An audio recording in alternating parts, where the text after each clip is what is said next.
This in a culture where young people grow up in a society that relies heavily on the approval of others, by way of criticism or praise. What do you think is a more effective compass that a person can use to steer the direction in his life?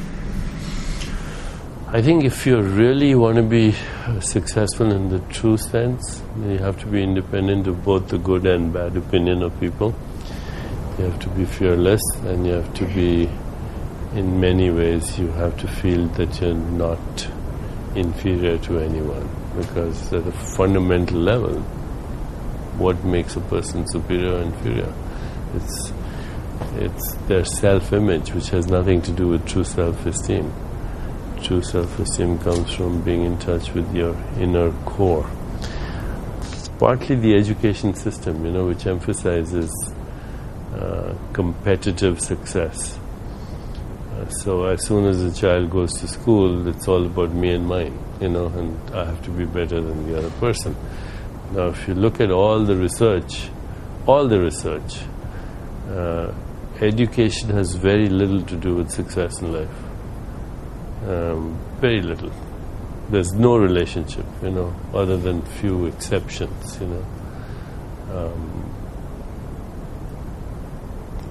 From Winston Churchill to Mahatma Gandhi to Mr. Nehru, they struggled as far as school and college was concerned, but they had other attributes, So if it could be one step that a person could connect to his true self, what would that first The one step would be, what are my unique talents?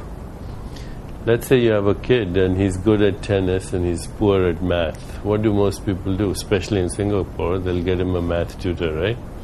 They should get him a tennis coach. One day he might win Wimbledon, and then he could hire a mathematician to be his accountant.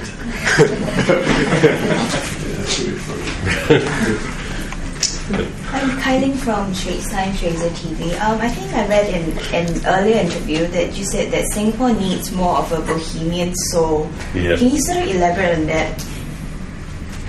I think everybody is very proper here, very self-conscious. There is not much of bohemia in Singapore. There's no looseness, very little relaxed attitude. Now this morning, because I was on Tokyo time or whatever, I was up very early, like 3 o'clock. So I went to the gym for a couple of hours, and then 5 o'clock I decided to take a walk.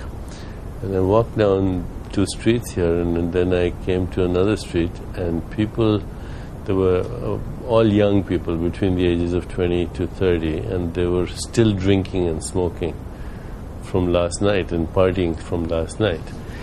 Okay, which was very interesting to me, because that's the only way people can find an outlet for their stress, is to really overdo it.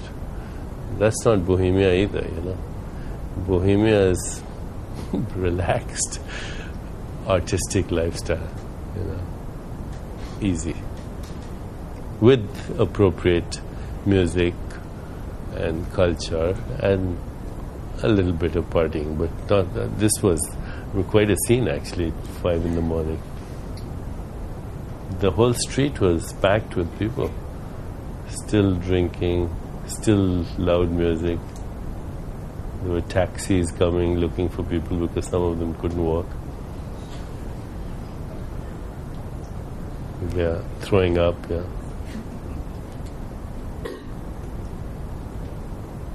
That happens when you have a very repressed society. But don't you see that in most cosmopolitan cities around the world? Would you say that that's something that's common?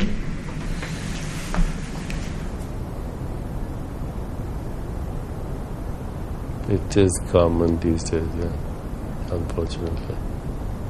We've created a culture which is based on a false idea of success.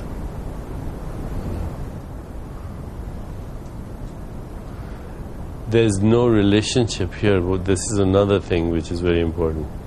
I said there's no relationship between success and education, and there's no relationship between success as defined by society and happiness either. Okay, so we calculate, or we think a country is very successful based on their GDP. Okay, but if you look at, say, happiness, the US ranks something like 16th or 20th. Not bad, actually. The Dominican Republic is number one. Is number one. Dominican Republic, Puerto Rico, Venezuela, some of the other Caribbean countries, Bhutan. They are more focused on relationships instead of consumption. I went to Cuba and I thought people were amazingly happy in Cuba. So I asked my host, I said, how come, they're dancing on the streets, and there are poets on the streets, and there are children playing chess with their grandparents on the street. You go to a restaurant and the waitress will come and ask you to dance with her. So I said, how come, what's happening here? And they said, well, we don't have much money to buy, so we focus on relationships. Relationship is the thing that makes people happy, not money. If you win the lottery today and you win $20 million, all the research shows that at the end of 1 year you'll be back to where you were before you won the lottery. At the end of 5 years you'll be worse off, because now you're so worried about your money and what's happening to the stock market and all that.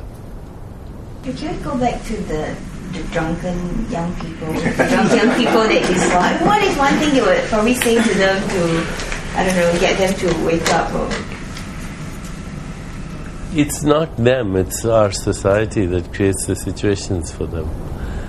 That, they're probably have a lot of expectations of them, a lot is demanded of them. Singapore, I think, has one of the highest academic performances amongst young students, right? That in itself tells you they must be very stressed. It's very. I was reading the newspaper. Singapore. What's the? Are you from there?